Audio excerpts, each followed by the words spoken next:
switch over to local news. Jeez. That's an ugly looking mug. Quay. 7:49 in the morning on a Wednesday, the 30th of October, 2024. I'm not even alive or awake yet. How you doing, pal? Yeah. A lot of stuff to be sent down your way, and you're probably going to be saying, "Oh God, he's back at it again." Yeah, and I still got an essay discussions to work up here concerning about feminism, and after that, I'll get to worry about another quiz coming up next week. But that wasn't bad enough. We got to deal with the damn elections out here. Yeah, if we're not burying you enough, as if I'm not burying you enough regarding all these lunacy things happening here. I mean, it's just the more I keep getting into this thing, it's the more and more stressed and frustrated. I don't think we're ever going to get back into a quote unquote normal situation here, Ev. I don't think so. The other stuff I'll keep private, and the other stuff addressed to you, I'm doing public because I think the people should know about it. But the rest of this stuff, I think is going to be between you and me. I'm still waiting for the strike to settle out with Kaiser Permanente out here in SoCal. And it's ticking me off because I miss my therapist. I miss talking with her on 2 or 3 weeks, well, almost every week when I can. But I know she's stressed out, and I know she's freaking out, and she probably needs a vacation at this point. I mean, dealing with nut jobs like myself, and then you got to deal with the strike. I'd like to give her some time off. I want to be dealing with my therapist, but I don't want him stressed out enough saying, "I can't stand this anymore. Will you shut up already with your damn neurotic problems? Don't you think I'm having enough right now as it is?" I'm turning out to be one of you guys. Yeah, I'm not quite sure what the hell is going on these days anymore. We have gotten to the point where we're trying to kill each other one way or another, either by verbal taunts or we're going to be doing it physically at this point. And that's what scares the hell out of me these days. I mean, what are we doing with each other? We're trying to say that we are a Christian nation. We're trying to say that we're Christians. It's like you put up or shut up. You got to say it? Okay, fine, say it. But then, what's your hands? What's your cards? What's the bet? What's going on? Nothing. I'm getting burned out, dude. I kept thinking when I was in college, going on to campus, I should have been taking political science. Then I keep seeing how political science is going nuts right now as it is.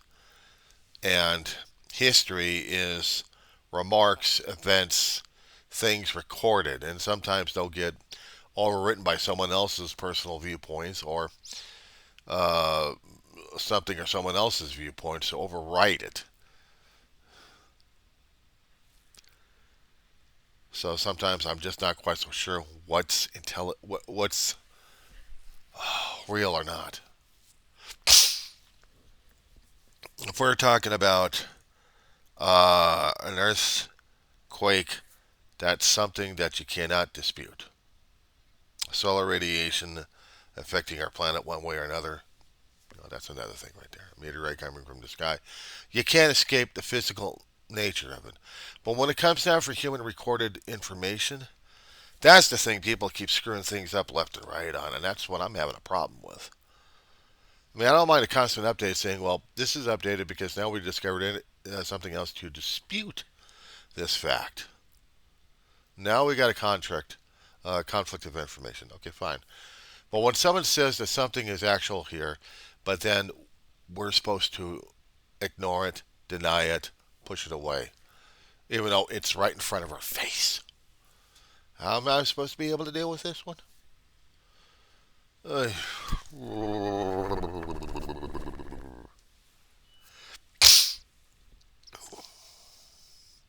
Someone's remarks made out of context or out of character. Okay. Are they going to be overwritten? Are they going to be updated? Are they going to be acknowledged? What's going to happen with those kind of remarks?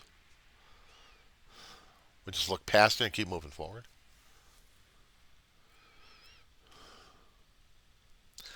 That's what I'm seeing in the political science right now. We're getting in the last few days of this stuff. Next week is the voting, the actual polling, where people actually walk into places and poll. But we've been doing the early stuff for weeks in other states where they open up the polling places and people can actually poll. They can actually vote. As I said before, I did it early. Excuse me, I did it by mail. I put mine in there because I thought it was going to be, I did not want to walk about 2.5 to nearly 3 miles to get to an polling place.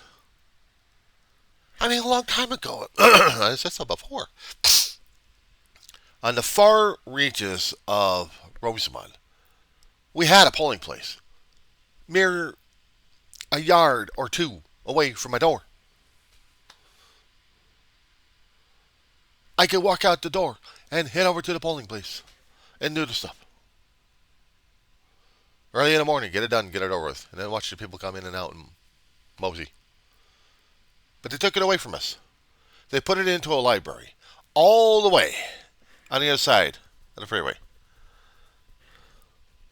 I could blame people for that one. I can blame people for making that kind of decision, that mistake and that decision there. But at least he allowed us to do mail-ins. Now, if the county that I live in, Kern, no, we're not doing the map quest just yet. Not yet. But if we were allowed to have another one closer to us, then we can actually walk to it, but we don't. County of Kern is at an infinite lack of knowledge and infinite wisdom to have their polling place in the most inaccessible. Except it is down the street,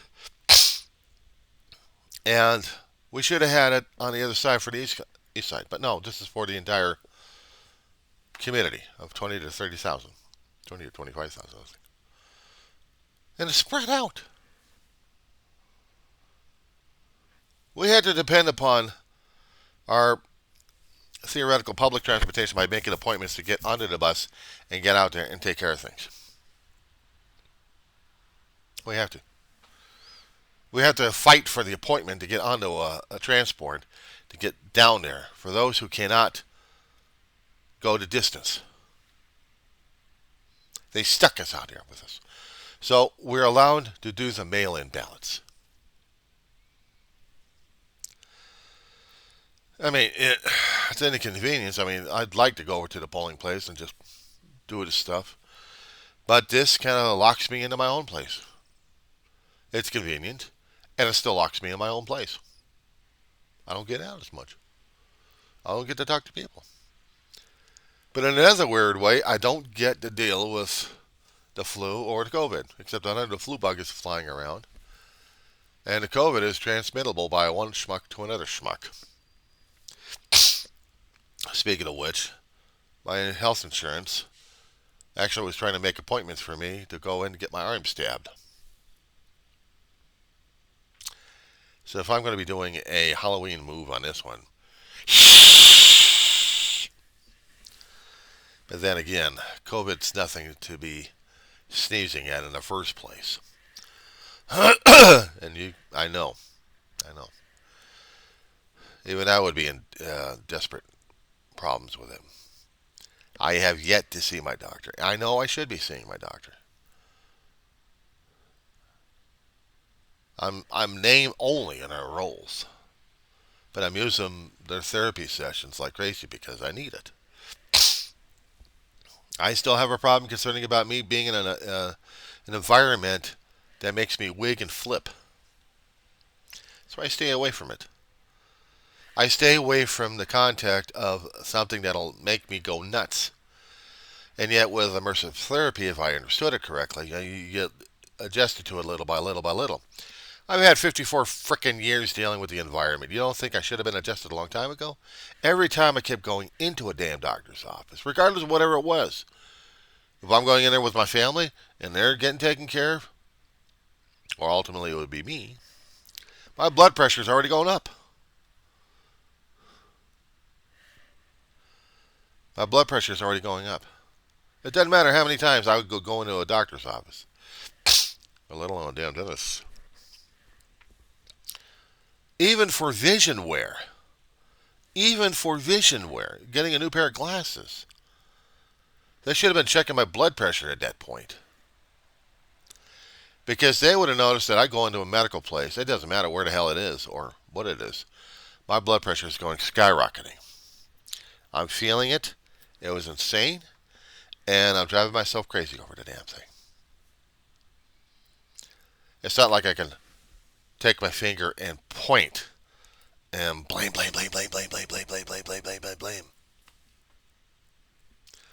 It's their fault. It's this fault. It's this fault. It's this fault.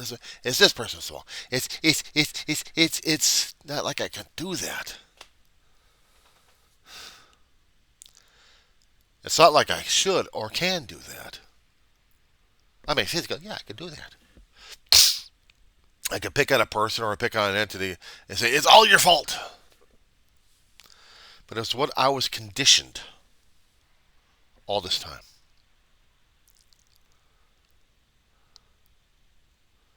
Gone through a lot of stuff. There was no therapy for me back then. They didn't consider it. No one thought of it. No one figured it out.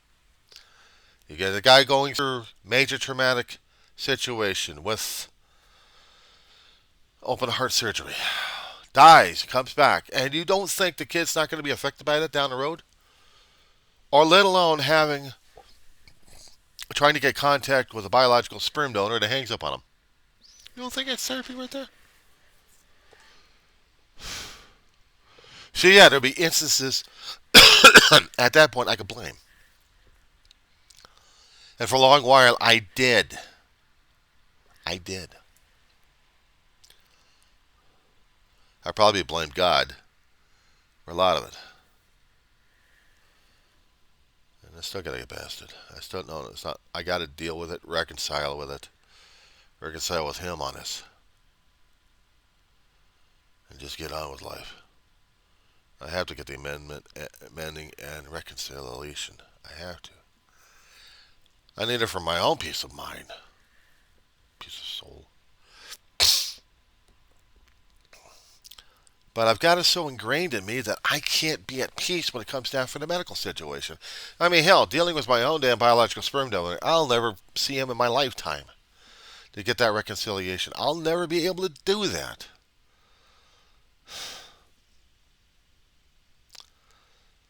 Because I kept figuring it was going to happen. It should have been happening a long time ago, but right now, I don't know whether or not he had family or not. And for me to physically reconcile with the guy, that's the one thing that I won't be able to deal with. So I don't know. How am I not supposed to be able to deal with it? He up and abandons me and Ma. He may have liked Dave, but he just left. After he got Ma pregnant and found out about it, he disappeared. He hid. He'd been hiding ever since. And Ma using an old phone number, and he had that number disconnected afterwards. So there's no way for me to get that taken care of. And I had to deal with the anger and vitriol, and I had to deal with the anger and resentments like crazy. I had to. And getting older, I should have been reconciled a long time ago, but it wasn't. I was so angry at him, just couldn't let go of the damn thing. I couldn't pray for the guy. I didn't want to pray for the guy. I wanted an answer out of the asshole. And throughout the years, I kept thinking about the one answer that was the driving force. Fear. Fear. For what was going on in his head, you could slap another label to it, but it was still the same thing. Fear.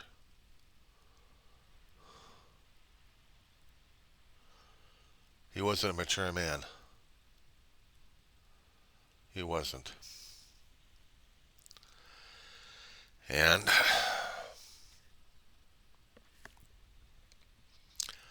if I could forgive him, I could. I would. I would try. But I would ask him in one word, why? And if I heard it, fear,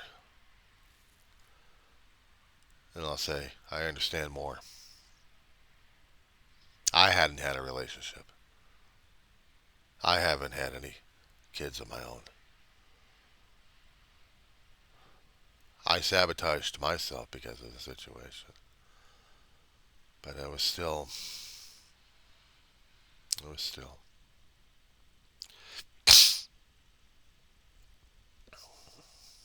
Still.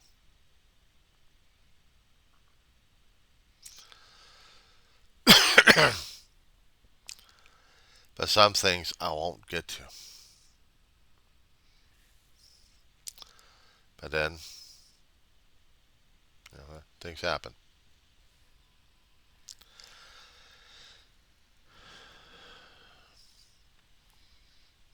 I can blame him all I want. I can be angry with him all I want. But it doesn't change a thing. I'm still tearing myself apart. I won't find any peace out of it. I won't.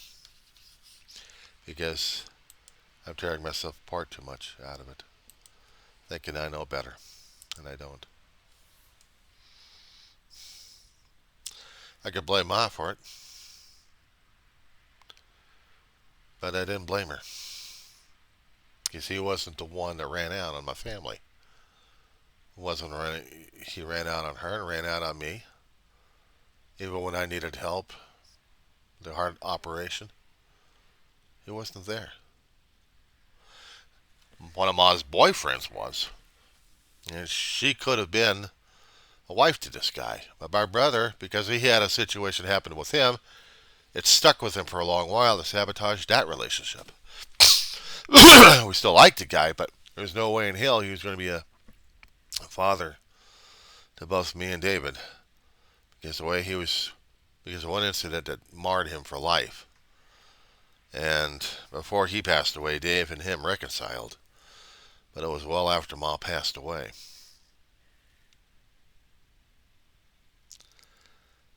I suppose in heaven they were reunited. I hope. And they're all trying to hash it out, I hope. Missed opportunities on mortal plane. Me with the medical situation, though. I mean, shit, if there was a kid that needed more psychological help, it would have been me. And deal with a car accident at age of 10 years old, break the elbow at age of 7 years old, break the face a little earlier than that. Damn, they get killed. But I'm supposed to deal with the doctor's offices all the time. I'm not supposed to panic left and right every time they mention CBC. Then I know I got a needle coming up and I don't want it. It's been like that. It's been that way for me for a lifetime, Arif. It hasn't been the easiest damn thing for me to get that reconciled. I stayed away from the doctors as much as I could. But, if my family was going to be there for me, they'd force me to go to the doctors all the time. Keep healthy. They're not here, and I'm not forcing myself to go to the doctors. Even though my body is dying. I know it. I mean, we're also born to die anyway. But still, it would be nice to stay alive a little bit longer. So, my body's deteriorating because of the shit I've been putting it through. I haven't eaten properly, haven't exercised properly. Diabetes type 2 is getting out of control. neuropathy in the hands and feet. Haven't had the mental problems, but they're coming. They're coming. I'm expecting it. And they've got the heart issues. But I'm more concerning about the mental stress and the strain at this point over here than I am concerning about getting the physical body going. Because even the mental has a major component to the physical. But there's never going to be enough time and there's going to be enough sessions to deal with it all. I simply have to deal with every day as it comes. If I'm going to live, I'm going to live. I'm going to die. It's been nice knowing you. I know I can sound flippant at this point over here, but yeah, it still scares the shit out of me. I mean, 4 years old is one thing. Adult. I'm not looking forward to it. My brother had been through it and it freaked him out a bit. That time I was trying to tell you a while ago when Dave and me went to class. We went to school together in one semester. He couldn't complete it. He was studying in math, just remedial math, and he was trying to study for a test and a quiz. I don't know what professor loaded him up on that one, but he did. And my brother was sitting in the car with me, and my brother started having chest pains. He couldn't breathe. I know there were panic buttons all over the place in the parking lot. Mere feet. I ran over, told him where I was located. About 15, 20 seconds later, here comes EMS and the local sheriff. And they're going to get his ass to the hospital. Somewhere in the ambulance ride, my brother was telling me afterwards that they stopped his heart and restarted it again. And he heard Ma's voice saying, "You're going to be fine, Dave." A nice forceful way for Ma to tell my brother he's going to be okay. Scared the hell out of him. Well, while he was in the ER, he wanted to get the hell out of there. They stabilized him enough, but they wanted to keep him overnight to just keep checking his cardiac enzymes. And so, no, he's not going to do it. He knew he was going to get flack from his doctor in the next day or two, and he did. Oh, the doctor tore his ass apart. I wasn't allowed in the room. I wasn't the official caregiver. If I was, I would have been on record. But you know, without being put on paper, I was still his caregiver regardless. I couldn't say a word about the damn thing. My brother had to say it. But when he started getting into the stroke situations where he had the multiple trans-ischemic attacks going on in his head, little strokes happening in their blood vessels, having issues, he was losing speech, and I had to be the voice. And he was losing mobility, and I had to help him out.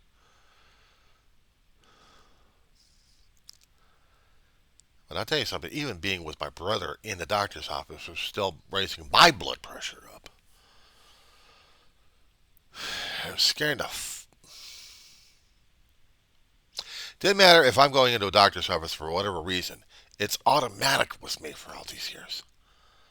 It's one thing that's not going to get away. I'm going to have to deal with this. I'm going to have to deal with it every single time, and I'm praying that I don't have a heart attack right there because too much of the fear has been built into the system I've got.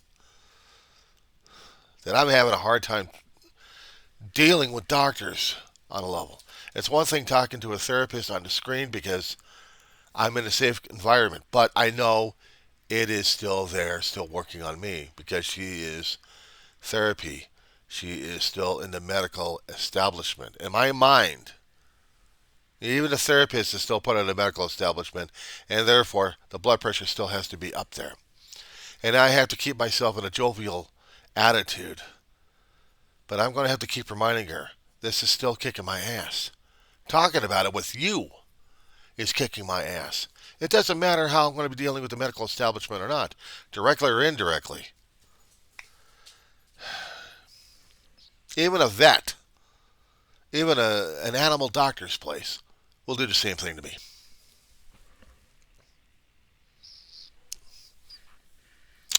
That's how it is for me. And it's a lifelong thing I still got to get past. I can't blame others because others are not part of directly part of it, but they are. And I can't keep blaming them or finding a single topic on the damn thing because they're inclusive. It's like, think of it this way. You ever been on a cruise ship? No? Yeah, I know there are long stories on this one here too, but you've been on a cruise ship. It's a fun, exciting thing. You're looking forward to fun, adventure, and things like this. For me, it's like going a cruise ship for hell, or to hell, or something like that.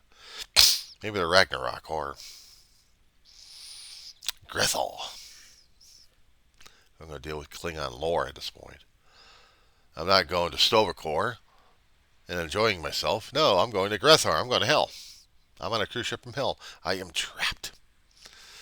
Trapped on a ship, sailing out. People are having fun. It's a version of hell. They're laughing. They're not laughing for enjoyment. They're laughing at me because of pain and torment. Come here, honey. Come here. Come here. Oh. She's stressing. She's stressing. Yeah. Hello to you too, sweetheart. Come here uncovered again. You know, it's still cold in here. During the winter months, the bugs are not as active. They're not as active. Yes, my mama. Yes, a sweet baby. She's an old broad. You're an old broad. You know that? Yeah, you're an old lady. You know that. You're an old needy mama. Yes, you are, and I love you for it. I just love you, period. I'll put you down. I'll put you down. I just want to hold her for a few minutes.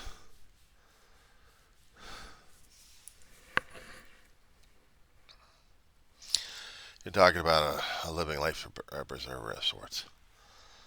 Even though she has a fuss budget, even though she was fussing like crazy, even last night, she finally settled down. I settled down. I slept just for a few hours. But she still wants, and I don't mind. I don't mind. I don't mind. I don't care. She's still mine. And I'm grateful. I have to be learning more and more to be grateful about it. Really, my arm's getting tired. Easy does it, old girl. Easy does it, baby.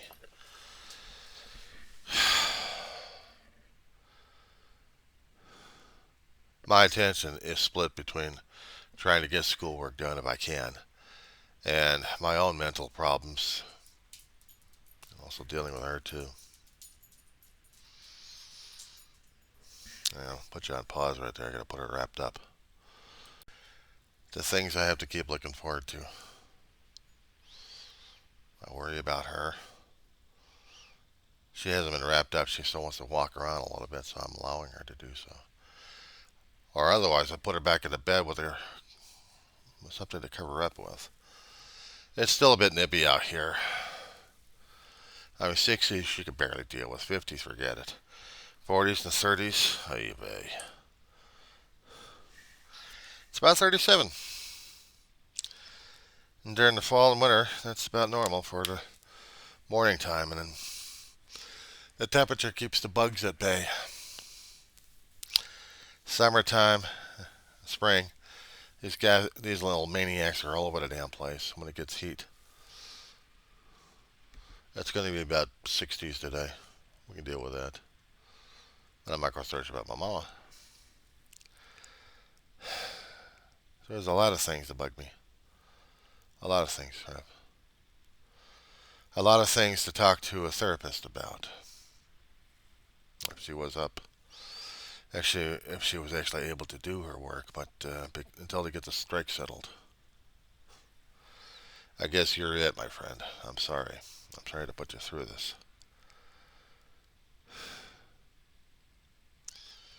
I prefer talking a little bit of politics and a little bit of religion, and when it comes down for my own, I put a lot of it on audio recordings and try to do videos about it. Have a few comments about it, but the thing is, I'm depending upon more and more therapy sessions wherever I can get it because I need to get past the stuff I got to get past. And it'll never be done. It'll never be done in this lifetime. There's not a time where I don't think I'm going to need the therapy. It seems like I've opened myself up more and more for it because there's so much collateral damage somewhere in my memories and my feelings that I'm still trying to get a handle on. There had been times long time ago I was actually able to barely deal with it and just function as automatic as I could. If there were any emotions, maybe I was feeling some of it. Depending upon Ma and David's life support on a constant basis and a constant need, and they depending upon me. It's not that I was looking at it as a leech method. It was basically we're all hooked up into a central IV system. We're both sharing each other's thoughts, feelings, and emotions. Thoughts we're going to be airing out. Feelings what we're showing towards each other, along with the emotions. And we helped each other out. If I want to look at it in that particular point of view. And yeah, we still got on each other's nerves. We did.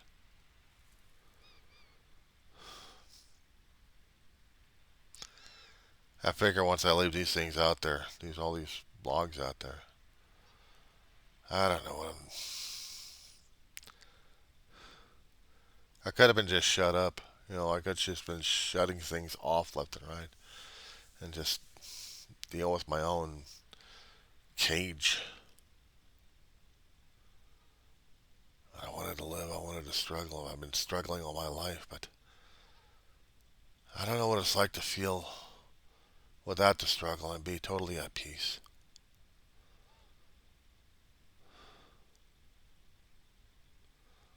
Been very few times as a kid I felt energy to keep me going. I mean, so much it would scare the hell out of me with all that much energy level in a damn thing. And as an adult, I was yearning for it. Just kept busting my ass. Maybe somewhere along the lines, maybe somewhere along the years, it was still there being trickled, not from the family, but maybe from God, trying to keep me going. At least that's a happy thought to think about. Still cared enough for me. Selfish, self-righteous, egotistical, megalomaniac bastard I am. You still care about me? Shows you how far out of it I am. I could snort and say, "Of course he cares about me. I mean, I'm fabulous. I'm this. I'm that. I'm not worth any of it. You kidding me? All I know is I was struggling with my family, and all I know, I don't know. There's a lot of things totally oblivious, and I should be knowing about it, but I don't. I don't know if I rated going into heaven or not,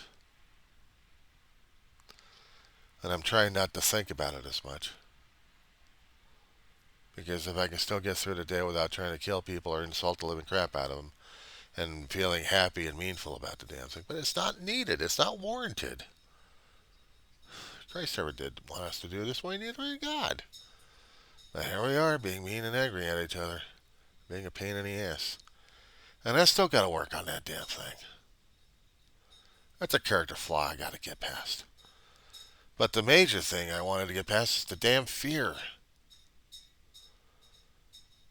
It takes courage. I kept denying myself. I make appointments to the doctors and then pull it away because I'm totally afraid. I'm afraid, Reverend. Afraid to ask for help on it. I'm afraid of facing it. I've allowed fear to rule my life in a way. Fear and anger and being spiteful. Not spiteful at the politics. Being spiteful at a guy who's never going to be saying what happened. I'll never get an explanation from the guy. I don't know if I'll ever forgive him to the point where I accept him as a father figure. He's no father figure. He ran out on me and Ma a long time ago. But during those times, he had a hell of a lot of chances to get back with us, and he didn't. He never tracked us down. It would have been nice in my lifetime if he actually came back to say, John, I'm sorry. Can you forgive me? And that'll be one of the hardest decisions to make if it actually happened a long time ago. I'd probably be in a position and saying, and not realizing if it was going to be the last day for him or me. With a hell of a lot of anger and a lot of vengeance, and not realizing a lot of things, I would have said no. Held on to the anger, held on to the pain. These days, I could kick myself for that one for all eternity. But the opportunity never came. No opportunity to talk, no opportunity to discuss. There was a time when my brother's biological came down on a business trip to California from Texas. And my brother was actually able to meet him. Not for the first time. For me, it would have been the first time. My brother kept warning me about what kind of a BS artist he was. My brother had a flair for doing that. But I listened to him. I listened. We were in a motel room. Dave had told me stories before we got down to the place. And he wanted to prepare me for it. I kept telling him, at least you got a dad. At least you got a dad. At least you got a dad. I kept ribbing on him on that one. But sometimes I kept needling on his ass because feel grateful you still have a father. I was jealous. I was envious. He had a father and I didn't. He had someone to call dad. He grew up and knew her. And there have been times in his life, and as a youth, that he actually had spent time with his biological, with his own dad, his own father.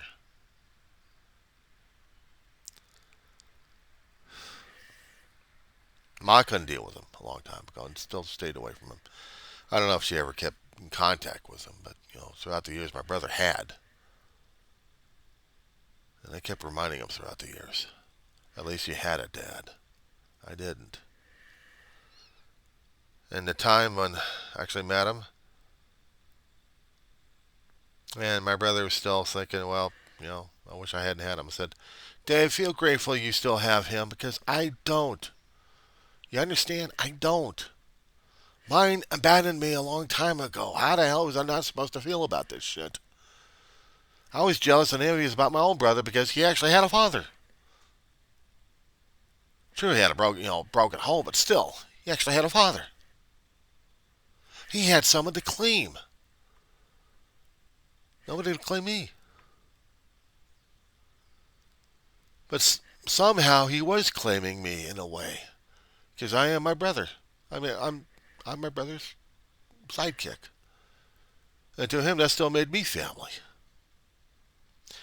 And the last year of his life, the last Christmas, Harry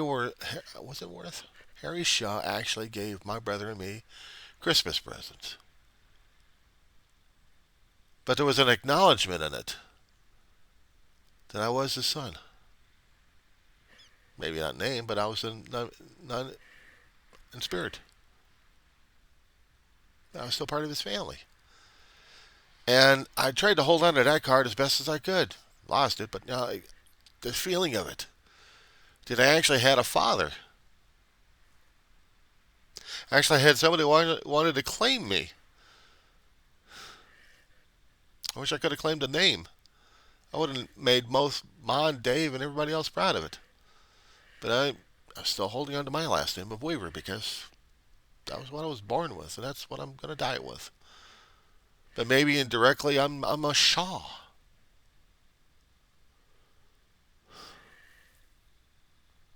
I was part of someone else's family.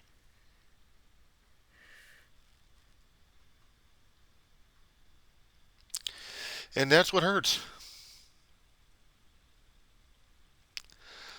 Because that year after we got the Christmas present, you slipped on some ice going to a mailbox and went into a coma. Never came out of it. They had to pull the plug on him. The day we got out of our trailer home was the day he died.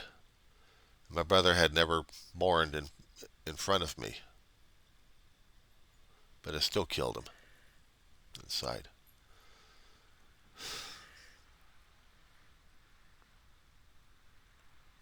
Sorry.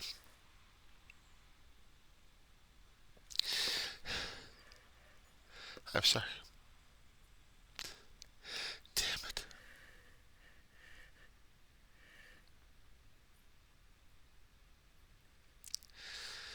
It gets harder and harder to deal with these kind of things each year.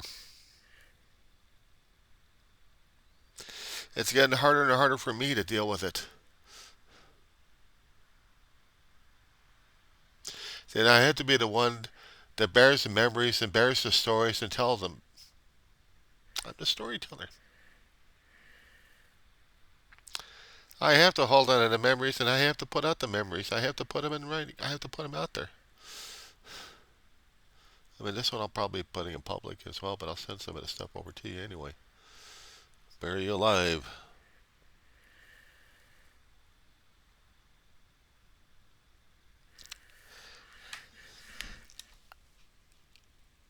I'll talk later. The Maltus.